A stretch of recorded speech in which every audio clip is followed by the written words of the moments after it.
Right, we'll give it 10 seconds for everyone to join. All right.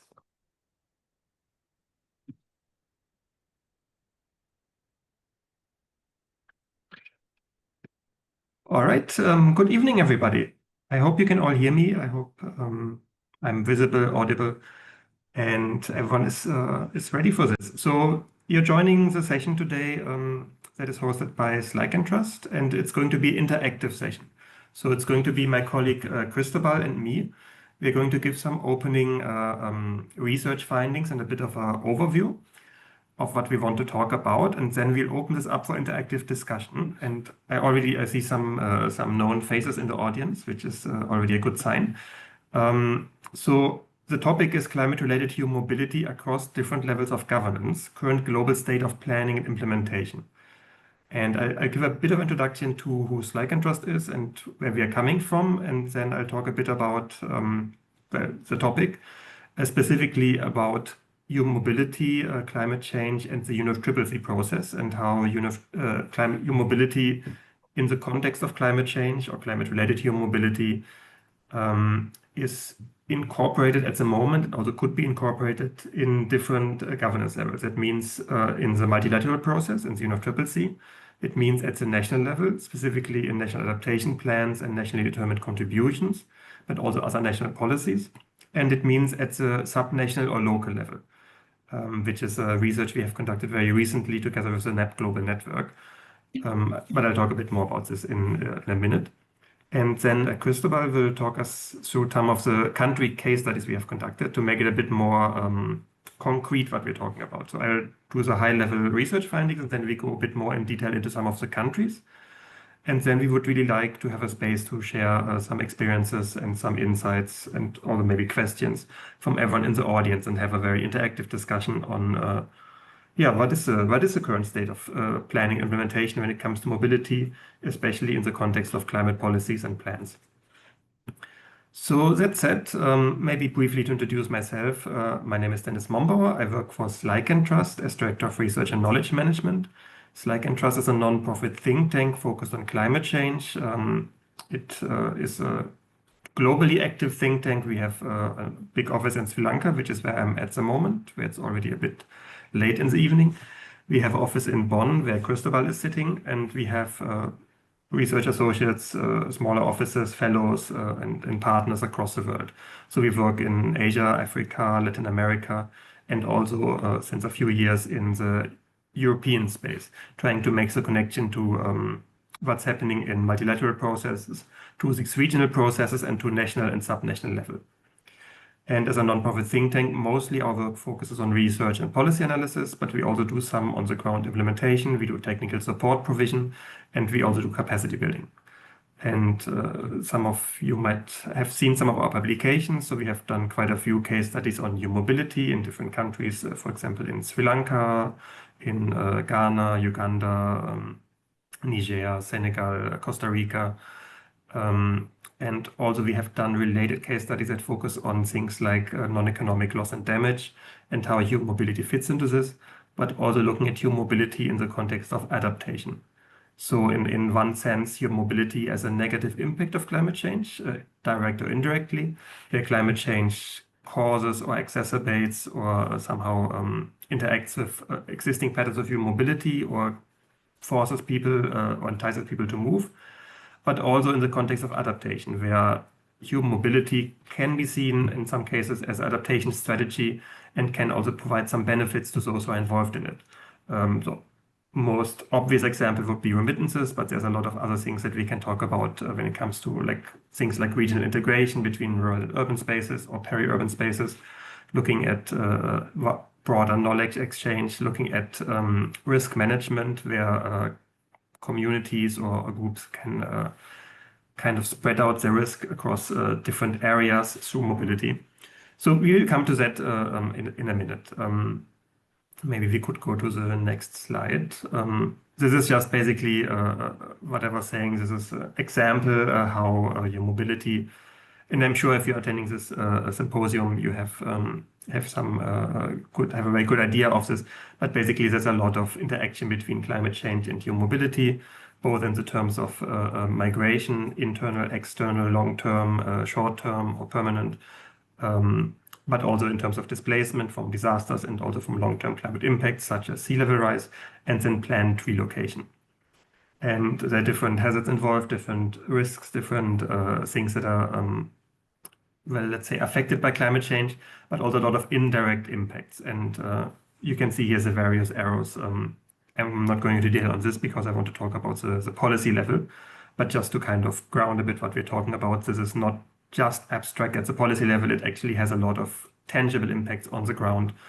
We have seen this in these case studies, but also like just by interacting with many of the communities we work on across our different projects, where they do have a lot of impacts on their livelihoods, on their food security, on water availability, on territory, on also their cultural heritage, that are leading to mobility or are connected to mobility.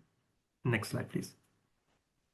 And we did like 2 years back, we did a study of the second round of NDCs, the nationally determined contributions, to identify how many of them mention or incorporate human mobility. So these are the core documents under the Paris Agreement. They outline what countries are going to do at the national level to contribute to the collective efforts against climate change. But there are also national plans to kind of coordinate the national response to climate change. Many are mitigation focused, but almost all NDCs submitted by developing countries also have adaptation components. Some even have loss and damage components. And at that time when we did the assessment, about 41% have mentioned human mobility in some form. And you can see migration is more often mentioned than displacement, and both of these are more often mentioned than planned relocation. And then the third bar that you can see is countries that not just mention human mobility, the second bar, but actually have concrete actions in the NDCs to address it. And at that time, again, it's now a bit ago because now we are on the third cycle of NDCs. But at that point, it was 41%. Colleagues from IOM have done a similar assessment in the first round of NDCs. At that point, it was 20%. So there seems to be a growing awareness that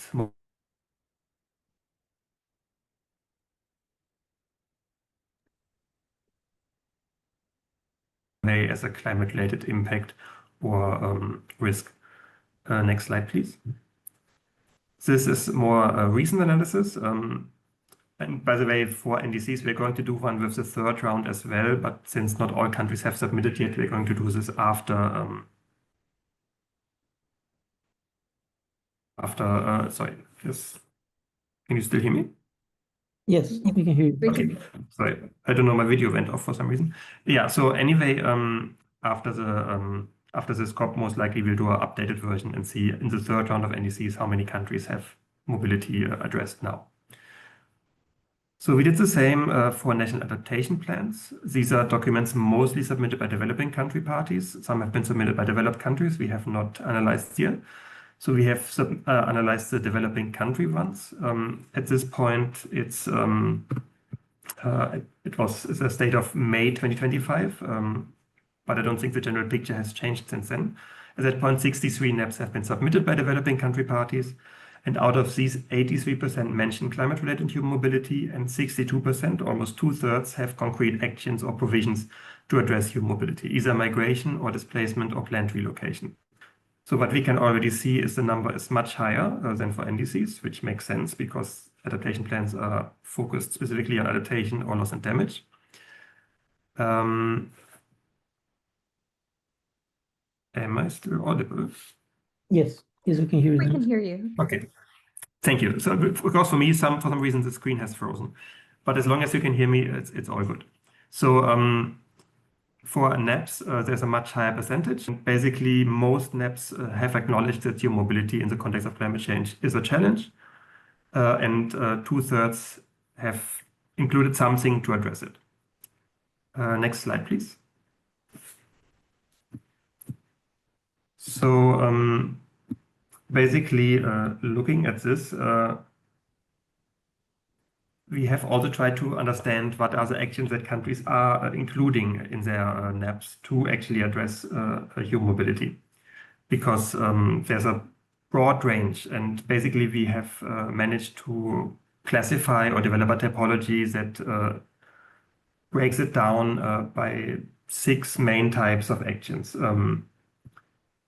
And unfortunately, I cannot see the slide, but out of memories, the first 3 kinds are basically the different, like related to data, related to planning, and related to like the overall understanding of human mobility. The other 3 kinds, I think, are the more interesting ones, which is how countries address human mobility. And one way is to look at kind of minimizing human mobility to support in situ adaptation. So, for example, through risk management, through livelihood diversification, helping communities to avoid some of the climate risks. And I think that's the next slide. Sorry. Yeah, correct. And that's the one kind of type of measures. The next type is basically acknowledging that mobility is happening and trying to protect or support those who are affected by it. That means, for example, providing facilities or food or livelihood support for those who are migrating, but also providing shelter, providing protection for displaced communities, or trying to build capacities on having the ability to integrate with host communities, which is often also a challenge. And then the third kind is using mobility as an adaptation strategy. And that means, for example, a planned relocation out of areas that are deemed too high risk to stay there. But it can also be, for example, having social protection and building financial literacy and inclusion, so those who are migrating can actually get a tangible benefit out of it, and it helps them to make their communities and themselves more resilient rather than less, which is sometimes an outcome we can also see from migration that doesn't reach kind of the intended objectives of the migrants. And there are some country examples that are listed here. There's a report that we can share the link after the call, but you can easily find it on our Knowledge Hub also that goes into more detail country by country on the measures. So to kind of summarize this a bit, the key takeaways would be that there is human mobility incorporated at the national level in NAPs and NDCs. There has been a growing recognition that this is something that needs to be addressed through these plans. And it has more and more found its way into many countries' national planning environments. And there are different kinds of viewpoints that countries have. Many see mobility as something to be avoided, but there are also some countries who are trying to, let's say, make the best of it and use it as an adaptation strategy, and others who are trying to kind of adjust to the reality of mobility happening, while also trying to avoid maladaptive or harmful mobility. So that is the national level, and this connects to the UNFCCC process to the multilateral level in a lot of ways. So one obviously is because at this global level we take stock of NAPs and NDCs, and they also feed into the global stock takes. They also feed into different processes, but it's also there are other entry points as well. So historically, mobility has been in the UNFCCC in the climate change negotiations mostly situated under loss and damage. Again, the viewpoint of mobility being a negative impact of climate change, and trying to avoid people being displaced, avoid having to relocate, or avoid having to migrate, and then losing social cohesion, losing the connection to their land or their families. It causes often a lot of problems for those who are migrating, who find themselves in difficult situations with host communities, who don't have access to their normal social protection, to their continuity of healthcare, to adequate employment and livelihoods. They often end up in informal settlements in urban areas or peri-urban areas. They often end up doing unsafe labor, things like construction, and they're often then again exposed to other risks like floods, which are hitting informal settlements more than they might hit other urban areas. And then there's a lot of issues for those staying behind as well. Often it's family. Oop, Yeah, just it seems we lost Dennis for a moment. But I mean, I can retake part of the presentation if that's okay. And well, when he's back, I guess he can retake part of it as well. So in this sense, yeah, I mean, we have here the research report where we explain in more detail these aspects related to the levels of adaptation and governance related to climate-related human mobility. So please, you can scan the QR code and also access via the knowledge hub that we have at our website. Yeah, so I mean, this is pretty basic, but basically what we try to understand in this analysis was different levels of governance. So we try to check, okay, what were the national policies and plans, including, well, the national adaptation plan in more specifically in the case studies that I will present to you in a moment. So yeah, we look at these national level documents. Then we went to the subnational level ones, and in this case, we were referring to any plans or strategies at the provincial, district, state, cantonal level. And then at the local level, we were checking any formal or informal document or information that could support the decision-making process of people at this level, basically. So in this case, part of the analysis that is at the macro level that Dennis was going to present, but I will try to jump in and also mention a bit about this. We found out that 81% of the analyzed NAPs were referring, in this case, of adaptation actions relevant to human mobility in a more specific way or subnational level. So that's a good number, actually, in the NAPs that we were analyzing. And when we try to do a review of these adaptation actions, we see that in this 81%, 66% are more related to the planning process. 16 are more related to the as an identified need of these adaptation actions that appear in these NAPs. And in some cases, these appear even as past activities in 5% of the NAPs. So these countries in specific, they have already done something about these adaptation actions that are related to human mobility. Something also interesting is that we try to check, okay, how was this seen in NAPs if they refer to sectors, and how this part of adaptation actions were included, well, related to human mobility, and these were included at the sectoral level, basically. So 55 or more, a bit more than half of the NAPs were indicating this. At the community level, 28 NAPs had indicated this, and at the subnational level, it was less, with 16%.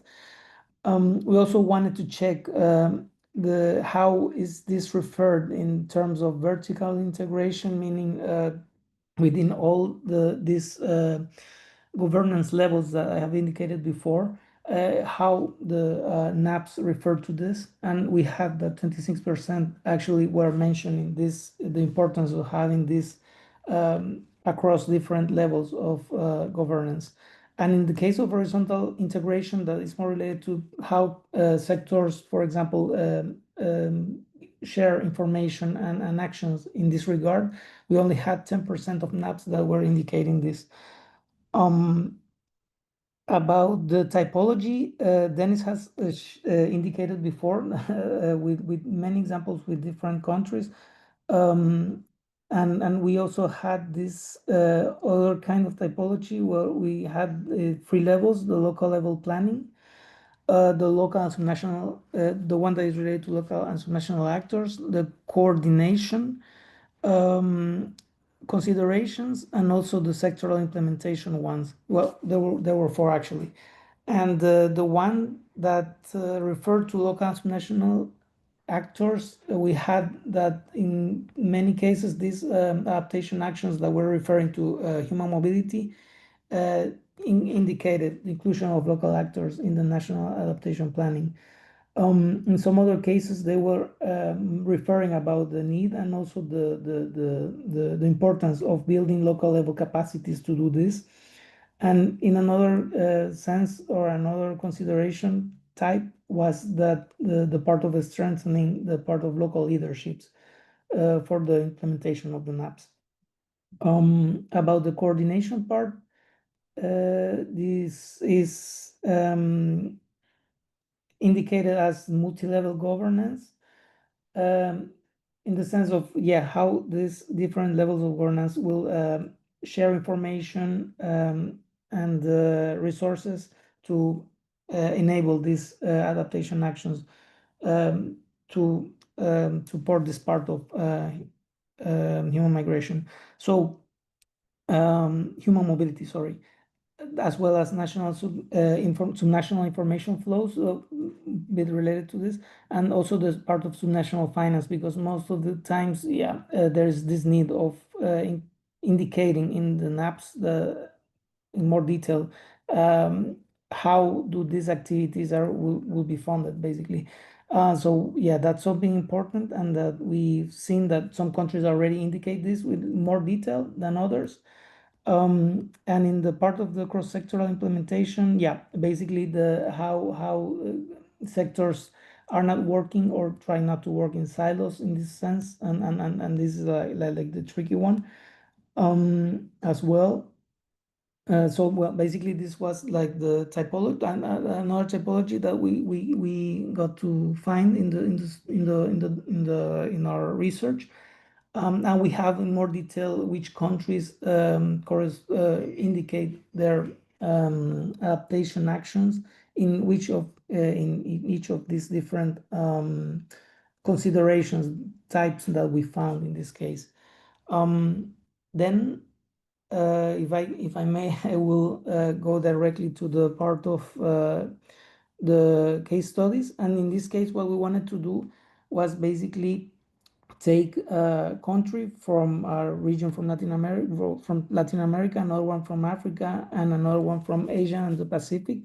So in this case, we have Senegal for Africa, Costa Rica for Latin America and the Caribbean, and Sri Lanka for Asia and the Pacific. We had other more criteria. I mean, when we were checking which countries to include, we were checking if they had to meet the NAPs. In this case, Senegal hadn't at that moment, but it was really interesting because we got to see that they had this subnational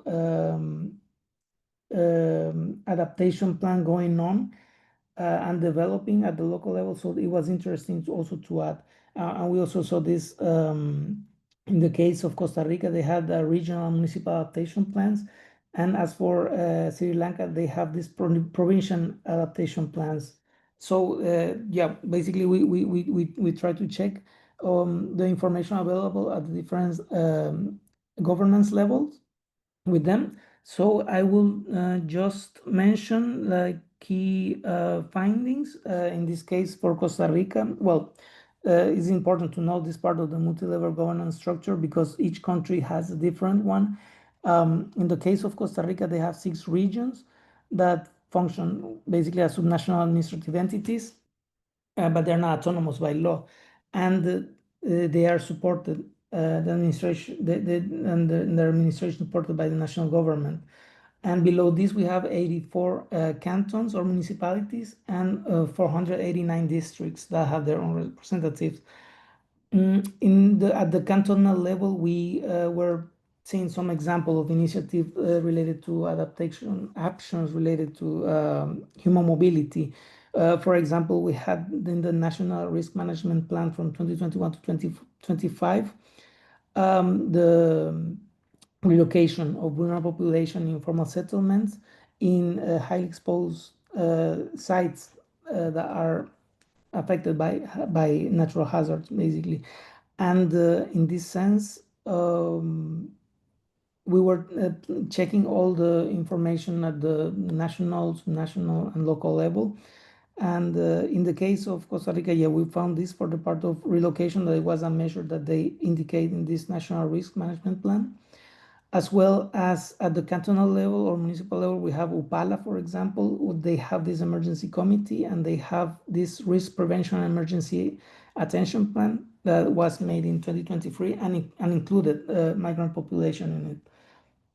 So these are the cantonal or municipal level. Now at the more local level, we have an example of an information material that was made. In this case, it's a tsunami risk community management training manual that was made back in 2020. And they included migrants in emergency situation in this one. So it was really important.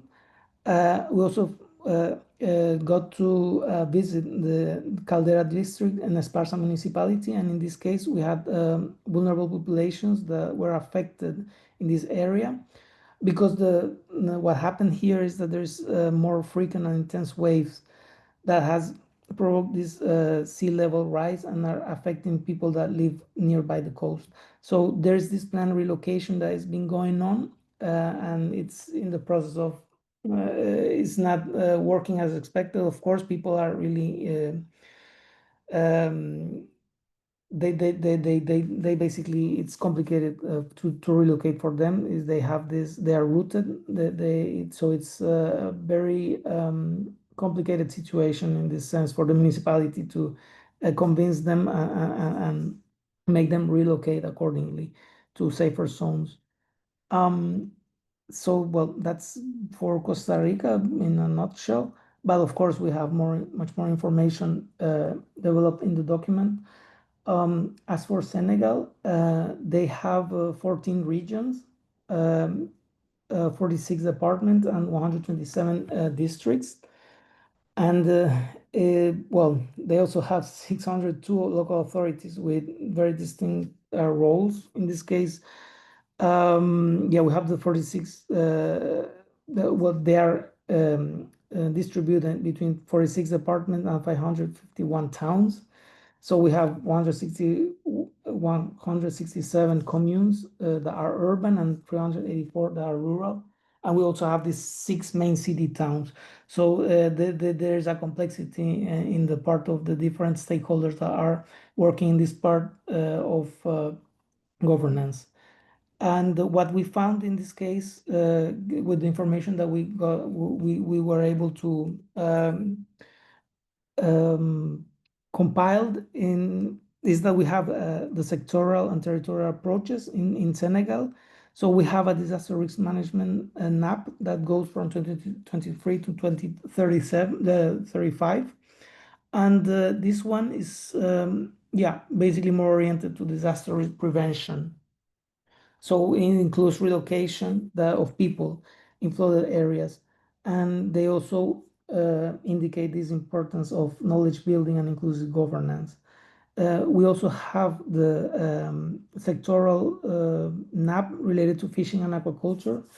And what they have done is this scenario where they indicate, okay, what can we do in a conflict that happens due to sea encroachment or water marine erosion, mortality of aquatic animals, and impoverishment of stakeholders in a specific area in the Senegal. Now the thing here is that the interesting part is the work with scenarios and what are the measures that are proposed in the sectoral NAP in this regard. Then we also have the NAP for coastal zones, and in this case, this one is more located in the Lang of Barbary, which is a sandy peninsula. In this case, we will have the relocation of a lot of people. And then that's some measures that are indicated in this regard, because in this case there is a lot of houses that are exposed to erosion. That is like similar to the photo that we showed in the background at the beginning of the presentation. And at the local level, what we've seen is more localized projects that are indirectly tackling this issue of climate-induced migration via natural resource management. And that's for Senegal. Now for Sri Lanka, what we've seen at the part of the multi-governance structure is that, yeah, they have this, the provinces, then we have the districts, secretariats, which are 25. Then we have the divisional secretaries that are 332, and then the Grama Niladari divisions that, well, there are a lot. So, and the interesting part here is that within the divisional secretariats, we have elected urban and rural local government authorities, which include municipal and urban councils. So yeah, then we have more complexity in this part of the governance. Now, what we found in the part of the subnational level of adaptation planning here and related to human mobility is that we have an action plan for the industry, energy, and transportation sector that, well, this was back in 2016, and they indicated contingency plans to gradually relocate people that were affected in the context of sea level rise. So we see this constant issue that's going across Costa Rica, Senegal, and Sri Lanka, the part of the sea level rise in these coastal populations. There is also this National Building Research Organization, which has promoted these resettlement initiatives. And basically, there was this episode of landslides back in Sri Lanka, and what they offered was these relocation options for people to go into safer areas, basically. There is also this Southern Highway Development Project that was done back in 2014 and 2021, and they were also indicating this part of compensation for relocation, and trying to do that at the in a participatory planning process in this particular project. So we see again the part of relocation also coming back. Sri Lanka, we also have it in Costa Rica and in Senegal.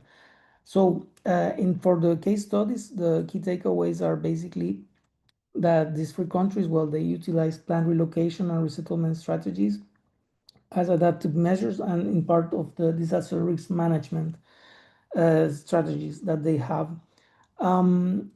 And in the case of Senegal, well, we have temporary and permanent resettlements plans that have been done. And in this regard, it's related to the part of flood risk. They also have this CAOLAC migration stakeholder consultation framework at the national level, and what they have is address migration at the local level and propose secure financing and provide training and capacity building. And now more at the local level, we have these urban and coastal communities that are most vulnerable to climate-induced migration. And yeah, some adaptation measures, as I mentioned, have been more related to the part of natural resources management, and also others related to infrastructure, and the same part with this topic of flooding. In the case of Sri Lanka, we have, as we said before, the provisional adaptation plans that have considered this part of local experience and data.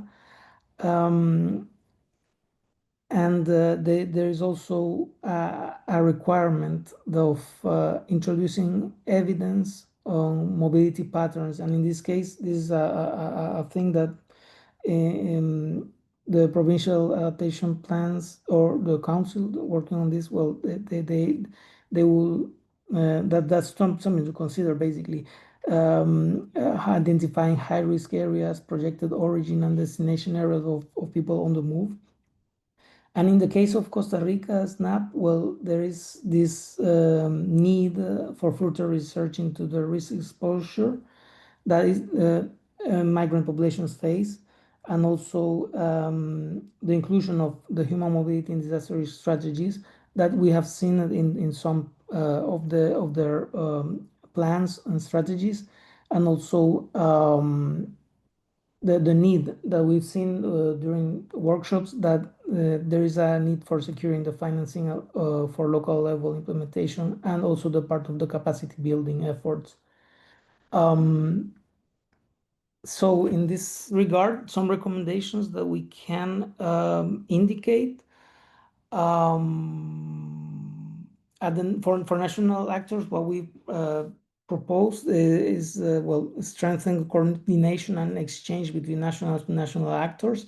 That's something that we've seen throughout the workshop in different countries. That is something that it's needed. Also establish common frameworks for the part of mobility, and here is important as well, like having definition guidelines and indicators that can be somehow adapted or shared between countries, because that will facilitate somehow the part of monitoring and evaluation. Also the use of national or local plans that are related to mobility. Yeah, and that's really important, of course, because that way we can measure or have a stock take when checking with the NAP development. There's also the need for adaptation planning to build capacities at the national level. That's also something that was stressed out during the workshop that we did in Sri Lanka, Costa Rica, and Senegal. But I don't want to go too much on that. On the subnational level, we have also seen the need for assessment and catalog of interventions. That's something really interesting that stakeholders that were mentioning, that it's good to have this kind of best practice catalogs to see or to adapt these adaptation actions into their realities, as well as build or create mechanisms for local participation that include affected groups, because many times during conversations people that are mostly vulnerable don't have a voice in this during these consultations. So that's really something really important to mention and to highlight in this regard. And also, of course, have these provisions, measures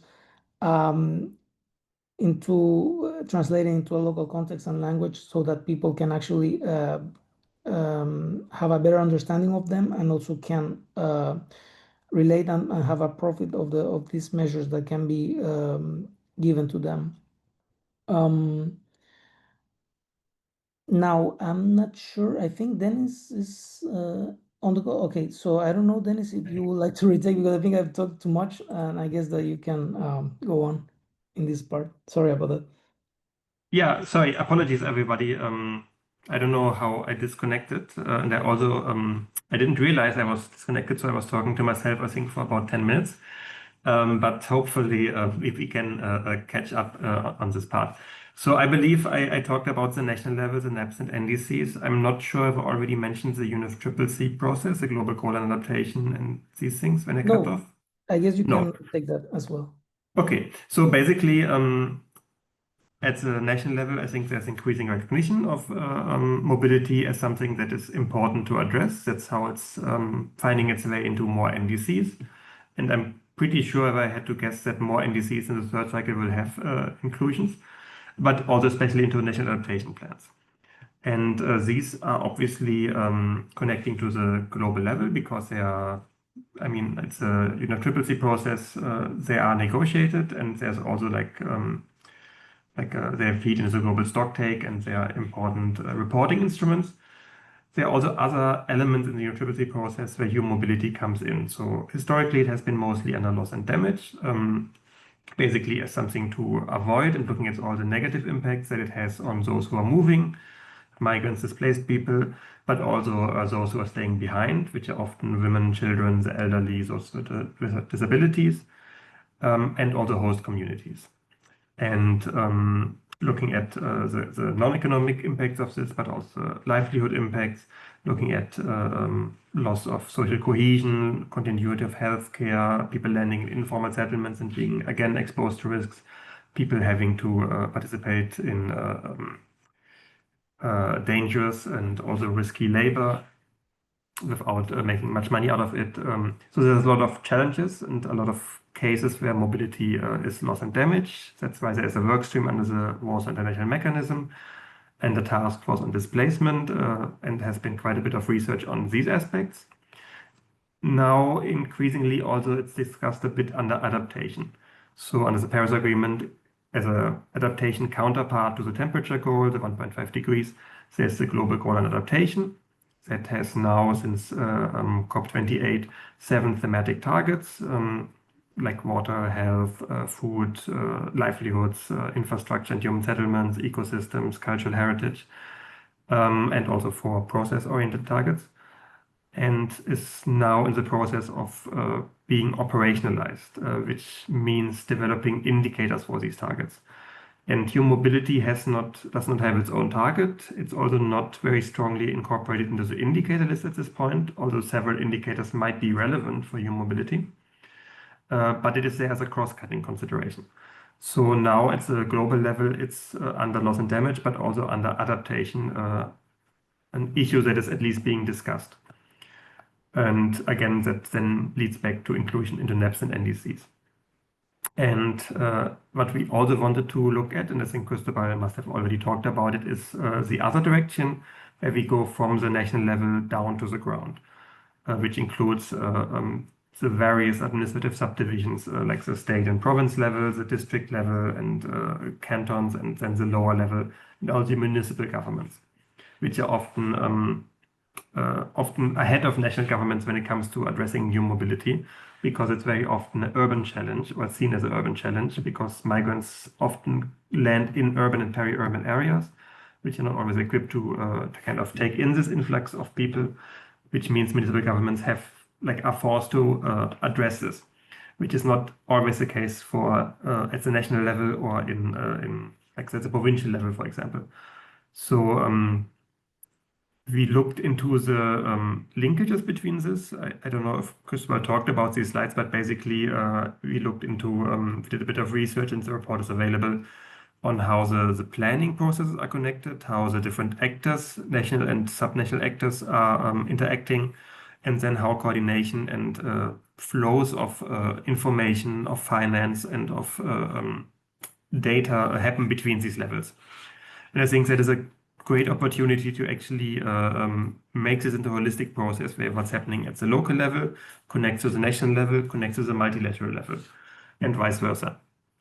And for that, we need to really strengthen these flows of knowledge, understanding, capacities, and data, but also, of course, access to finance. And that means, for example, direct access modalities for climate funds, but also looking at MDBs and bilateral donors and other sources of funding, like the private sector, and how these all connect to the ground level and the challenges at the ground level that are there in relation to human mobility, but also potential opportunities where human mobility can help to overcome some of the climate-related impacts and challenges.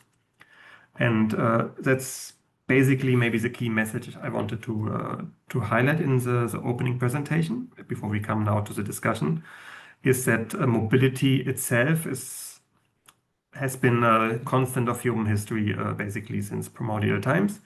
It's not necessarily good or bad. In the context of climate change, that also holds true. In many cases, mobility is negative. It's a negative impact of climate change, or it's affected by climate change negatively. There's a lot of cases where migrants or staying behind, host communities, and the wider ecosystem are affected by human mobility in negative ways. But it can also have some positive impacts. And to identify those as opportunities is a big challenge, and utilize those for adaptation, but also to prevent the maladaptive ones, prevent the loss and damage and the impacts. And I think for that, we need to connect these different levels, because adaptation and the climate impacts take place very locally, very context specific. Planning often is done centrally at the national level. Then we have quite removed from that, we have the global level, where the NDC and the process are guided by things like the global goal adaptation and the negotiation process. So how we reconcile all of these is a big challenge, and that is basically what we would like to discuss today. So have you, for example, encountered any positive cases of where this has worked, where these national, subnational, local links are strong?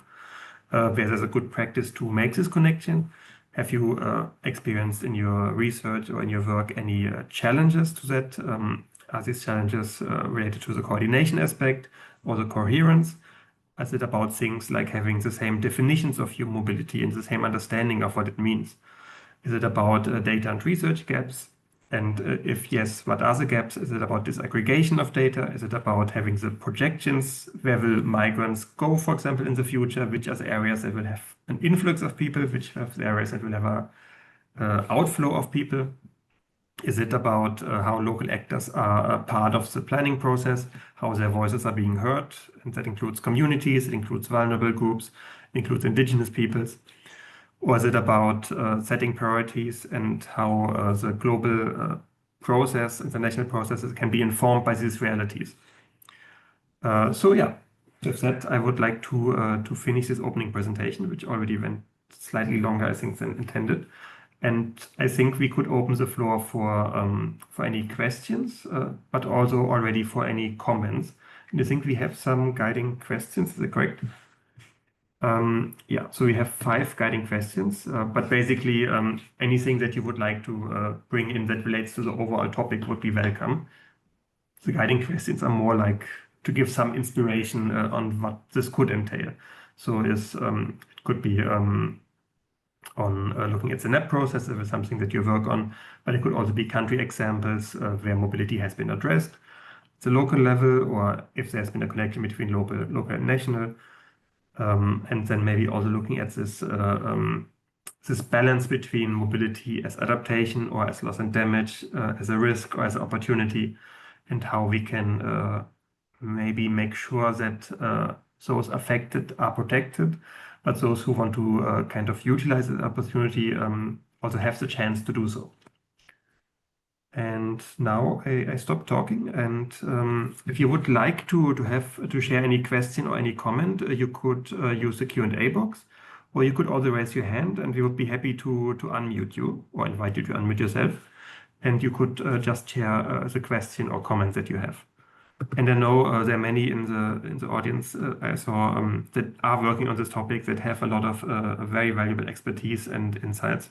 So I would very much invite all of you just raise your hand or put it in the Q&A box, and we would be very happy to respond to it or give you the floor to kind of share an experience that you have.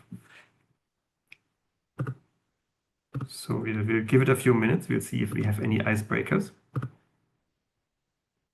We have someone actually who has written in the Q&A section. It says, were you checking the plans with a human rights framework in mind? Is there an assessment of how these NAPs are incorporating rights of impacted communities? It's a very important question. We have not done the assessment that we did, the last one, through a specific human rights lens. But we have noted where human rights are mentioned. I think this would be an area that warrants and needs further exploration. I think it's its own research. So our research was quite high level on this to just see where human mobility is included in NAPs and what kind of actions or considerations are there. But not specifically looking at the human rights aspects. In the broader work that we have done on mobility, of course, it has been a key consideration looking at, for example, the relocation case studies that we have, or the work with labor migrants. Their human rights, rights-based approaches have been a central part of it. And I think it would be very interesting to analyze further the NAPs, but also other national climate policies and see how they incorporate this. I also see a hand up, Maria Amiran. I think, yeah. I think you have the ability to speak now. So please, you have the floor.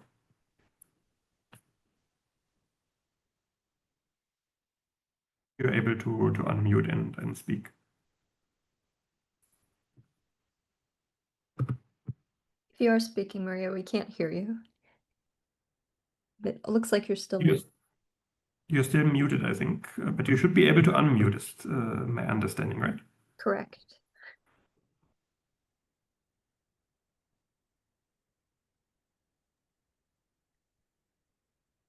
Maria, it doesn't seem like we can hear you or you can unmute. If you want to put your question in the Q&A box, though, they can circle back to it.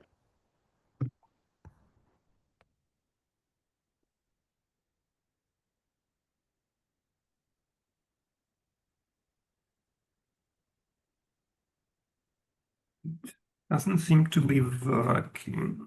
Mhm. I know if it's an issue on our side. Is No, it possible? I think it's probably on Maria's side since we're all talking to Okay. each other. Okay. So, Maria, if you're able to unmute, just please come in. Otherwise, in the meantime, if it's not working, you could put it in the Q&A box, and anyone else who would like to come in could be happy to take the floor. Okay, issue with your microphone. Yeah, no worries at all. If you can just type it, then happy to respond to it that way. I would also be happy if anyone wants any further explanation on any of the things we touched on to expand this. I don't know, like, since I don't know exactly who is in the audience and how much background knowledge you have, I tried to keep it understandable in terms of some of the, like, the UNFCCC things, but didn't go into too much detail. If anyone is interested to, for example, go further into detail on the global goal and adaptation, or alternatively get more background on it, very happy to expand on that, or on the NAP process and what it entails, or on the loss and damage aspects of it. Just let me know in the Q&A box or by raising your hand.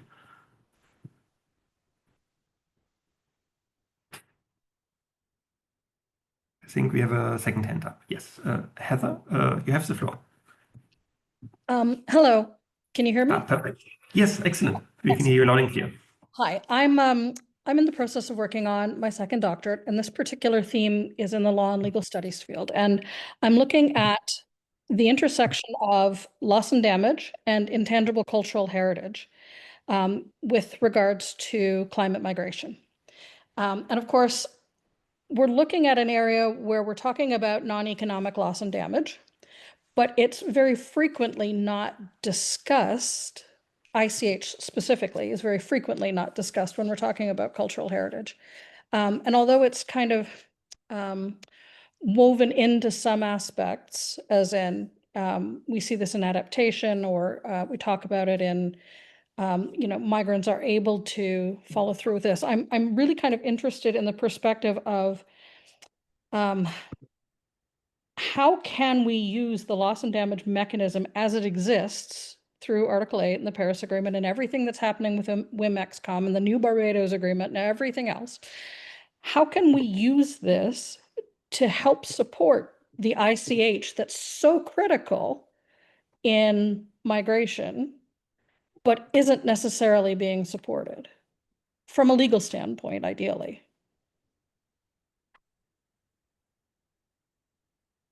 This is a very interesting question, and I think tricky to unpack. So I think Yes, welcome to my world.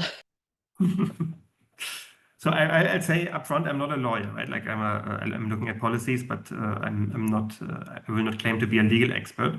So I will talk more on the side of what the mechanisms can do. I think for the loss and damage architecture and the mechanisms we have, the WIM-XCOM, Santiago networks, the fund.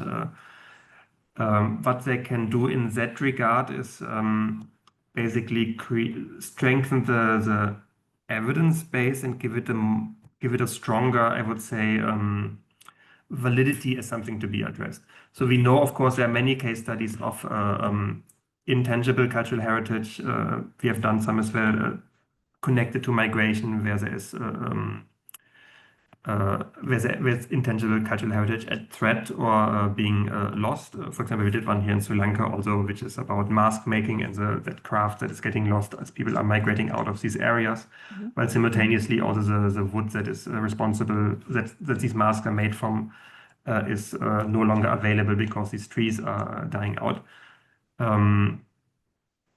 And similarly, we have seen a lot of tangible cultural heritage being lost as well. How we translate that into kind of something that becomes legally relevant evidence, I think, is a big challenge. And I don't know, I think the WIM-XCOM and the Santiago network can only help up to a certain extent. I think there are processes outside the UNFCCC that need to take this up as well. I would be actually interested to hear your opinion a bit more on this, if you have already like... I strongly agree that the mechanisms that are currently in place have Oh, and I say this with great caution, I just don't think they have the ability to provide any support for intangible cultural heritage to the greatest extent. So I'm thinking too of things like kinship structures that are lost when people migrate, and where kinship structures have a place in how land is divided, for example. All of that is lost when people migrate. And how do we protect things like sacred sites? How do we protect burial sites? All of these things, when I ask people about them with regards to L&D, first they look at me as if I have two heads for asking about ICH. And I assure you that I do not, despite the lack of video. But then they say, well, this is difficult, and so we just don't discuss it. And I'm not a very good person with things are difficult, so we don't discuss it. And so I think I think we have to make much more of an effort to prioritize the value, and I'm using that word very cautiously here, the value of ICH in some of our work. The problem is when you start talking about value with some people, they immediately want to slap an economic value on something. And obviously we're talking about something that doesn't have an economic value. So I think we have to look at ways of redefining the concept of value. And I think we have to look at an alternative mechanism for financial support, consideration, I'm not using the term compensation, for things like intangible cultural heritage. We cannot pick up a burial area and move it to another location to support migrants. But is there some way that we can create a memorial space for them in a new location? Is there some way that we can still recognize and support a kinship structure in a new location? My first PhD is in anthropology, if that wasn't kind of evident by some of my questions. So I think all of these things just have not been given enough consideration. And as I said, you've talked about some of them. Other projects have talked about how we've been able to carry through food or plants for medicine. And so all of this ICH is there, and it's buried in the reports, and it's buried in some of the studies, which is fabulous, and I'm pulling it all out. But what I then have to do is get my policy colleagues and my legal colleagues and somebody outside of perhaps the L&D world to find a way to get this more strongly recognized and supported. And so that's kind of how I wandered in here, hoping that other people might have some suggestions. I certainly haven't found it within the L&D communities that I've been talking to. And I haven't found it within, for example, the anthropology communities that I've been talking to. And I haven't found it within the legal communities that I've been talking to. So I thought maybe, just maybe, some of the migration community would be able to help me. Yeah, thank you very much. I agree. I think this is often the overlooked part of loss and damage, because it's the most difficult to discuss, right?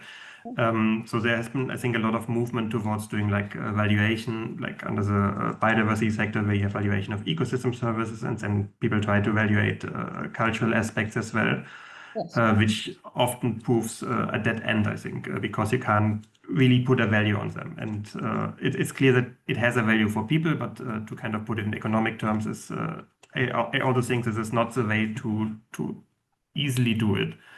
I mean, you mentioned the burial sites. This is something that came up in several of our case studies as well. For example, in Maldives and in Ghana, where both countries have graveyards, which are, I mean, Maldives anyway, but also in Ghana, which are very close to the shoreline, and which, if no intervention is taking place, will be inundated and completely destroyed within the next couple of decades.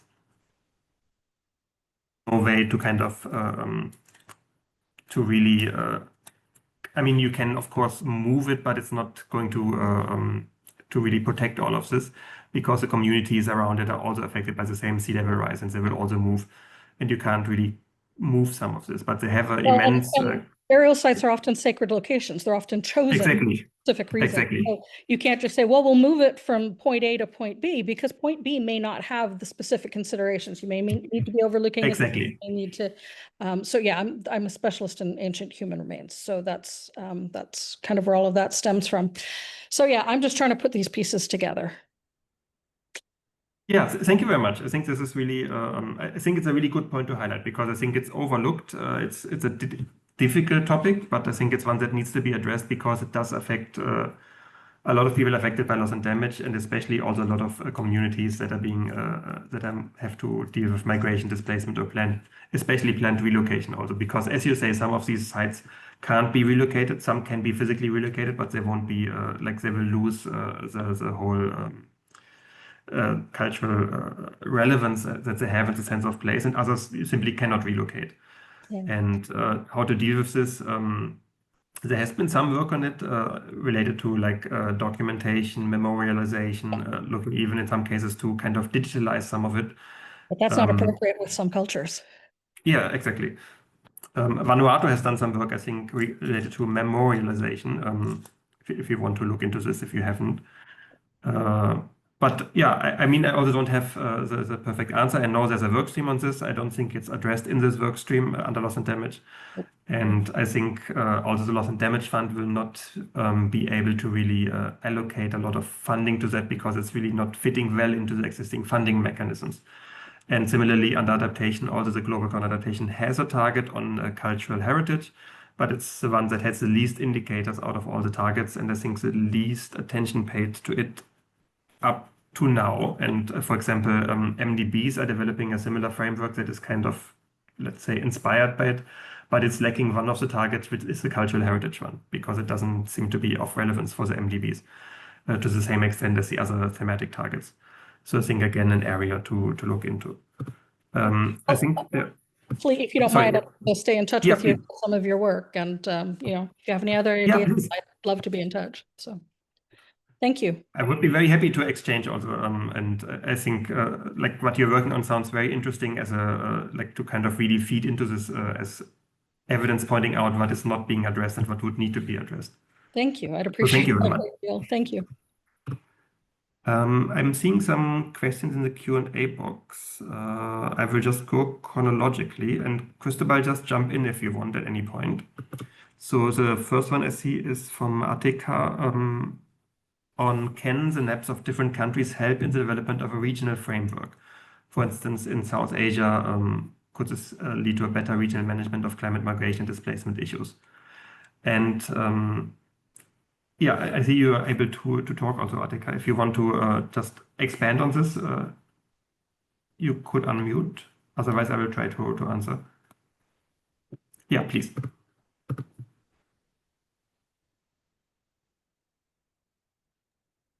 If you're talking, we cannot hear you.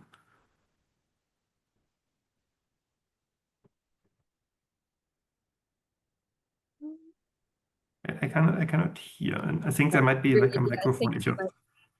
Have a connection issue. Okay. So I will just answer this from my point of view. I would say yes, the NAPs could definitely help in developing a regional framework. And I would also say South Asia is probably one of the more difficult regions to do that. Because it doesn't have a strong regional coordination mechanism on some of these aspects. I mean, obviously there is SARC, but SARC is not as strong as some of the other regional mechanisms. So I think definitely there's a lot of value and a lot of, there's a good case to be made that there should even be regional adaptation plans that are trying to kind of connect the adaptation efforts of different countries, because there's a lot of cross-boundary impacts of climate change, but also a lot of potential cross-boundary impacts of adaptation measures, and also a lot of potential cross-boundary benefits of adaptation measures. For example, if we look at watersheds in South Asia region, there's a lot of multi-country watersheds. If you look between Bhutan, Nepal, India, which are managed together, and these I think have real potential to have a regional adaptation. And similarly for human mobility, obviously this is often cross-boundary as well. So moving people between different countries and then trying to identify also where will the movement go, having projections maybe, sharing data on this, trying to keep have like the legal frameworks in place also to address these migration and displacement flows. I think there's a very strong case that regional processes would be very helpful. And I know there are some of these who are looking into this, but I think it depends a lot on the region and on the different countries involved. South Asia, I feel, is a difficult one, but I think it would be very valuable. We did a case study actually on cross-boundary impacts of climate change and loss and damage in South Asia, looking at mobility, looking at watersheds, and also looking at, like in general, the cross-boundary mechanisms, and that includes things like trade also, which are affected by climate change. And there's a big benefit to cross-regional resilience building as well, because there's often a lot of interconnections and impacts which might affect one country, might not affect another country. So some of this can be, the risk can be kind of pooled and spread out. But there's a lot of, it's a very political process. I think some of the regions, like I think the IGAD region, for example, has strong regional agreements on migration. I think there's a Sahel Commission, which has also migration, which deals with migration. The African region overall, the continent is trying to address this as well through the Kampala Declaration and establishing like a regional mechanism on climate migration. But I think there's still a long way to go. And regional adaptation plans has been increasingly discussed in the UNFCCC as well. But so far, we haven't really seen a strong example of a regional adaptation plan, unless, correct me if I'm wrong. If anyone knows of one, please share it. Yeah, so that would be my answer. I think yes, the answer is yes, they would definitely be helpful. And the NAPs would be the obvious starting point, maybe looking at the different NAPs of countries in the region to have a regional framework on this. Okay, the next question is from Maria, who unfortunately could not unmute, but thank you very much for the question. In countries like Japan, where there's a high uncertainty avoidance, we see well-developed structures for disaster preparedness and response, for example, community drills and planned evacuation routes in case of tsunamis. How can similar culturally informed approaches help to manage climate-induced mobility more effectively? So basically looking at, right. That's a difficult question to answer, like very in a generic way, because obviously it would depend on the cultures involved. So I think it would highly depend on the socio-cultural context that we're looking at, and then trying to identify, not in a top-down process, but looking actually at understanding the cultural impacts that are there, the cultural factors that are there, and then planning, building plans according to that. So, for example, we know in some of the, like in some countries in the South Asia region, when it comes to displacement and evacuation, it's often women who are kind of left behind or who are getting injured or otherwise affected when it comes to these processes because of traditional clothing, for example. So that would be something to build capacities and account for that when it comes to the procedures for evacuation, when it comes to how to manage displacement and people getting out of harm's way. And it also affects, I think, a lot when it comes to the social ties and social cohesion between those migrating and those coming back, and the family ties that are there. In many cases, migration goes where there are existing family ties, existing social connections. So identifying these and then based on these, projecting and planning accordingly to know where migrants will go could be very helpful to really have a plan in place. These are areas that will probably see an influx of migrants. These are areas that will see an outflow. And how can we kind of plan for that and make sure that people going to these areas will be able to find employment there, will be having safe shelter, will have access to basic services and utilities, and will also and healthcare and social protection, and also looking at the other cultural factors involved with this. But again, it would very much depend on the specific context we're looking at. All right, next question. Does UNESCO's World Heritage process create a basis for this discussion? And I'm seeing we have 15 minutes left, so we have time to take some more questions and interventions. the UNESCO World Heritage process can create a basis for the discussion. I think it's very relevant for the discussion, but to be honest, I personally don't know enough to see to know how it would specifically interrelate with the UNFCCC process. So I would invite anyone who is more familiar with this to come in and maybe make some suggestions. I would say there's obviously there's great relevance to the World Heritage process when it comes to especially cultural loss and the cultural aspects of mobility. But exactly how to operationalize these links, I'm not sure. Cristobal, do you want to add to any of the questions that were brought up so far? I mean, I was just thinking about the previous question about the similar culturally informed approaches for the case of the tsunamis and the community drills. I mean, we had this example with Costa Rica, no, in the Caldera district. And I don't think they're that culturally similar, you know, and still they have this plan evacuation and drills that are going on in this Tivives beach. And they have been very, very, how would you say, organized and motivated that and these are different they're not similar culturally. I mean, with the context with Japan and even the situation of tsunamis back in that coast was not very evident. It's more like a prevention thing that was going on in that specific beach. And so, I mean, at the end, is part of the how local communities are sensitized to the to a problematic, and how much they are willing to actually take care of it. But that's a very, very specific case that I got to see with my own eyes, basically. So yeah.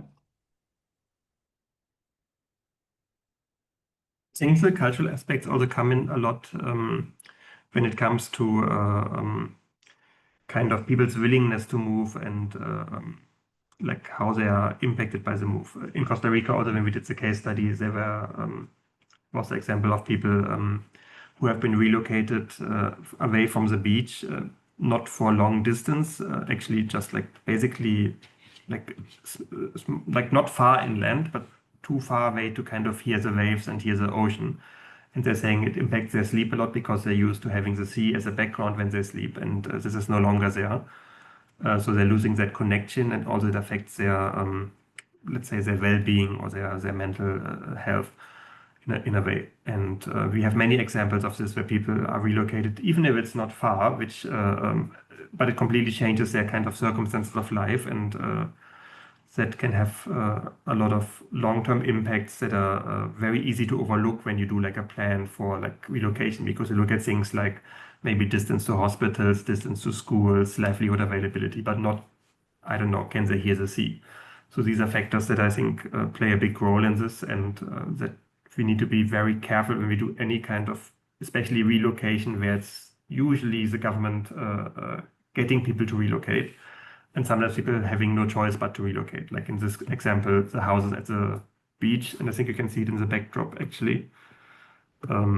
Maybe not so visible, but this is basically that stretch of beach being just washed into the sea. So there's no way for people to stay there, but they have to find a way to continue their way of life. Do we have any additional questions or anyone else who would like to come in? We have about 10 more minutes. And thank you again for everyone who has already put a question and or came in. I think it's really, these are really good questions, and some of these are very tough to answer.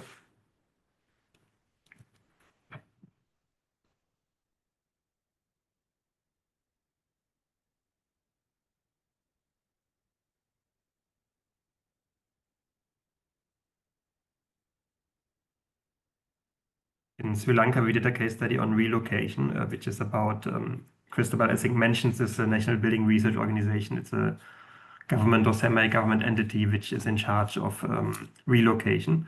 So what they do is they classify areas as high risk, medium risk, or low risk to landslide and in some cases other hazards.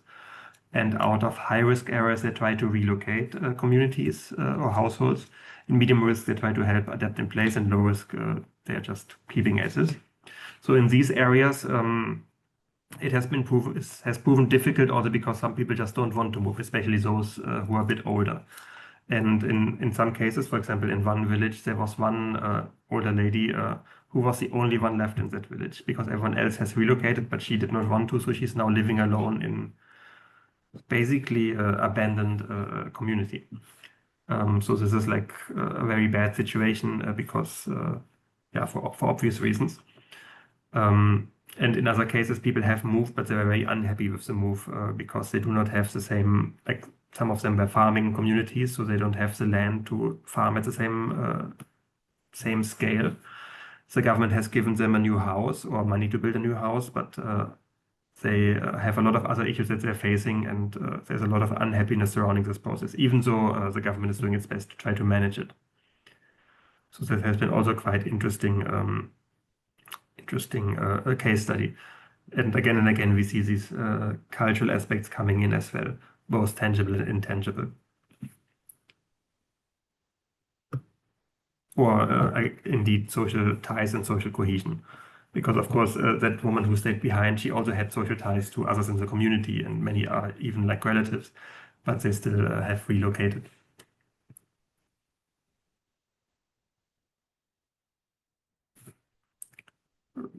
I'm looking at the Q&A box. There's no open questions.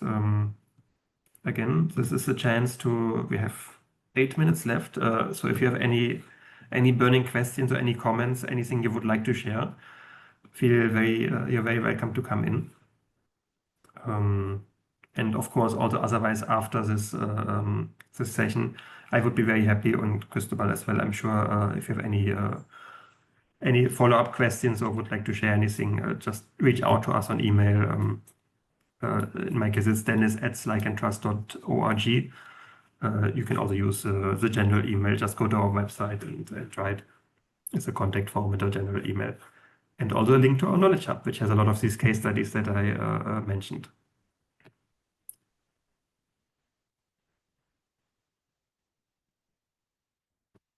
Then maybe, since I don't see additional questions, one other aspect, we also found it difficult to actually communicate some of these findings. So we have all these research reports, but it's in many cases, it's a bit difficult to kind of get negotiators and policymakers to read all of these because there's a lot of reports out there and a lot of knowledge being shared, but it's very, like, time is very limited for many of these people. So we had good success with organizing some like informal dialogues, which really gave a place for exchange in an informal forum. But we also did a photography exhibition, which was showcased on the sidelines of the negotiations, in this case in Bonn during the intersessional negotiations, which featured photographs from local photographers from Ghana, Maldives, Sri Lanka, and Uganda, which were developed together with the case studies. So we did the interviews, and then the photographer documented some of the ground realities, both in terms of the impacts, but also in terms of how people are trying to cope. In Ghana with the sea level rise, but also with like people coming from agricultural communities in the north of Ghana to Accra, where they are in communities in some of the market areas. In Maldives, several of the islands which are experiencing cultural loss, the graveyard that I mentioned, but also a Buddhist temple and an ancient palace, both important cultural sites. And in case of the Buddhist temple, since there's no, like Maldives is now, doesn't have a Buddhist tradition anymore, it's like a cultural heritage that is completely irreplaceable. In Sri Lanka, we looked at the coastal areas as well and sea level rise and fishing communities, but also at the hill areas and the relocation that I mentioned. And in Uganda, we looked at Kampala and migrants coming to urban areas from many of the rural areas, including from some of the areas in Karamoja, for example, where there's transhumans and pastoralist nomad communities who are also then coming to the cities. And there's a lot of issues related to this, including to the cultural loss, but also issues related to security and conflict between host communities and migrants, but also between different, for example, different pastoralist communities. And there's a big nexus of climate change, security, and environment and mobility where this comes in, which is also something we have done some research on. So if you're interested in mobility, in climate change, in security, in non-economic loss and cultural loss, please feel free to reach out to us. We would be very happy to have a follow-up discussion. We have things coming up. If you should be at COP30 in Brazil, I'll be there and some of my colleagues. So just approach us. We would be happy to talk about this and make connections.